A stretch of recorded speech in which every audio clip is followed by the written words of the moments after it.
Hello everyone, this is Remlays from 40k Theories, and welcome to this new episode of 40k Lore for Newcomers. For this episode, we will be taking a brief look at the abhuman strain known as the Squats. As always, this is a brief overview for certain events, and as such, they will have in-depth videos dedicated to them within the future. So, let's begin.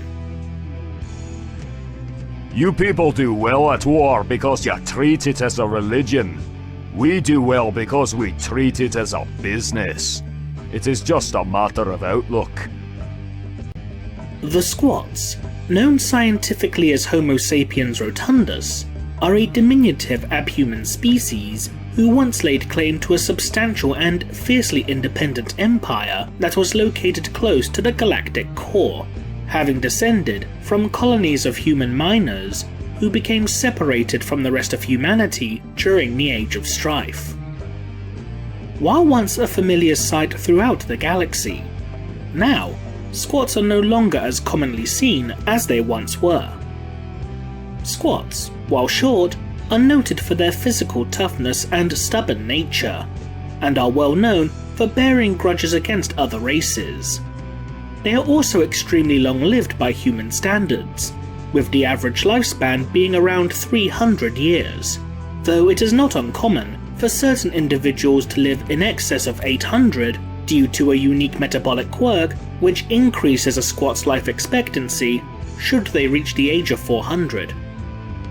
Those who live beyond their average life expectancy will begin to manifest psychic abilities, which begin to develop once a Squat reaches around 500 years in age.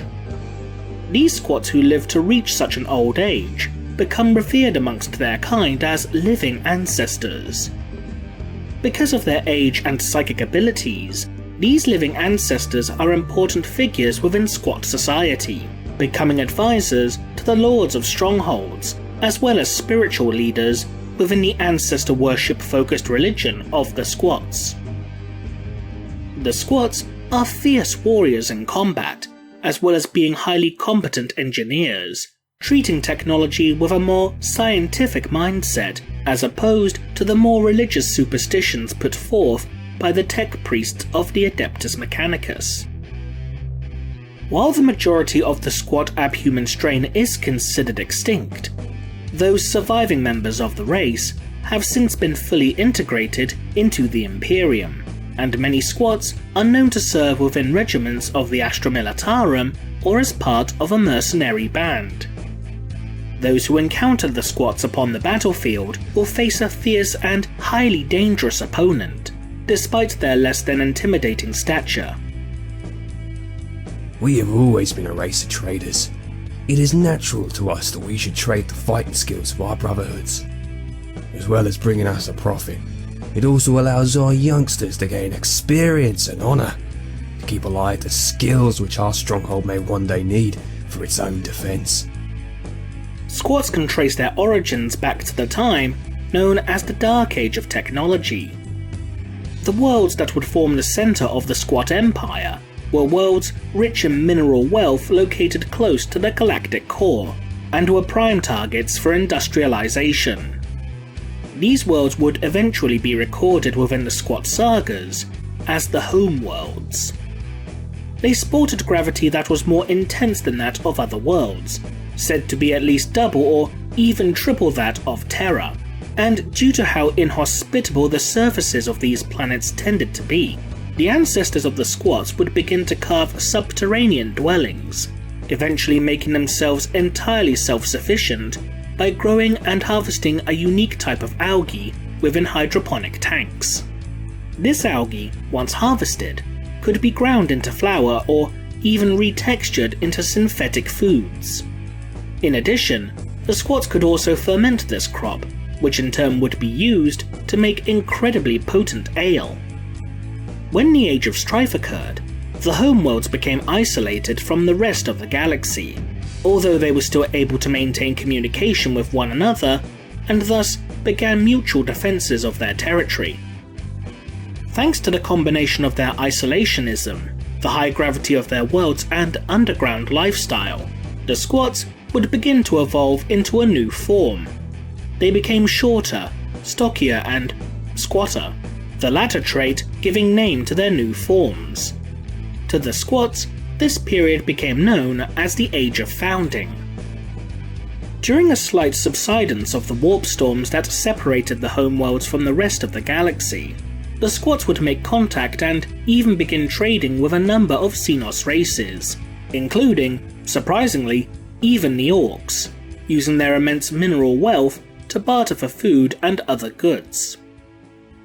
The squats would begin to grow to despise other Xenos races, however, thanks to suffering numerous raids from Orc warbands and generally viewing the Eldari as overly pompous and effeminate. The squats would develop many impressive and brutal pieces of technology, weapons, and war machines, reverse engineering them from pre-existing mining equipment. These would range from exo armor, which is comparable to the tactical dreadnought armor of the Astartes, to the colossal land trains, which are mobile fortresses replete with heavy weaponry and armor several meters thick that can withstand the bombardment of meteor showers. As to the abhuman, the thread is cut. The accursed hive fleet of the Tyranid put pay to that line too long ago. The squats would be rediscovered by the Imperium of Man during the early days of the Great Crusade. Despite the Imperium's attempts in rendering the squat homeworlds compliant, and seeking to reintegrate them under the Emperor's rule, the squats had developed a fierce independence, and a conflict would erupt between the two factions. This conflict grew so intense that it is said to have forced the Imperium to develop the Mark III iron pattern of power armor in response to the intense tunnel warfare commonly fought between the Imperium and the Squat Empire, though there is some debate to the veracity of this claim. Eventually, treaties would be formed between the Imperium and the Squats to negotiate peace between the two factions, which would be helped by the Squats' tenacious, hard-working and xenophobic nature, which the Imperium realized could be beneficial if used to their advantage. As a result of these treaties, the squats would allow many of their warriors to be drafted into the Imperial army and trade much of their mineral wealth with the Imperium, and in exchange, the Imperium would allow the squats to retain a measure of autonomy. In addition, the squats would allow the priests of the Mechanicum access to much of their technology, which was said to be on par with, if not superior to that of the Martian priesthood. While the Mechanicum would treat such technology with a spiritual reverence, such behaviour was considered strange to the squats, who viewed technology with a more logical and less superstitious mindset. While the squats would enjoy a relatively peaceful existence from then on, little did they realise that they would soon become all but extinct. When the extragalactic Xenos race known as the Tyranids made their way into the Milky Way galaxy, the squat homeworlds was scoured of all life by an unspecified hive fleet tendril.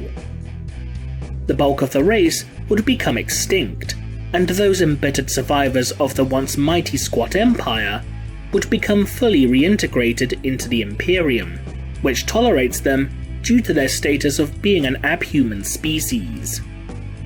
Now, the squats that remain within the galaxy live their lives either serving within the regiments of the Astra Militarum, congregating together to form mercenary warbands, or roaming the galaxy as bounty hunters, loyal to anyone with enough coin to pay their fee.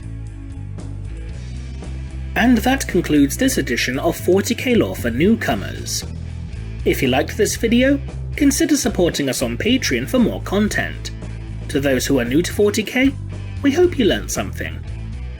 So, leave a comment below, and thanks for watching.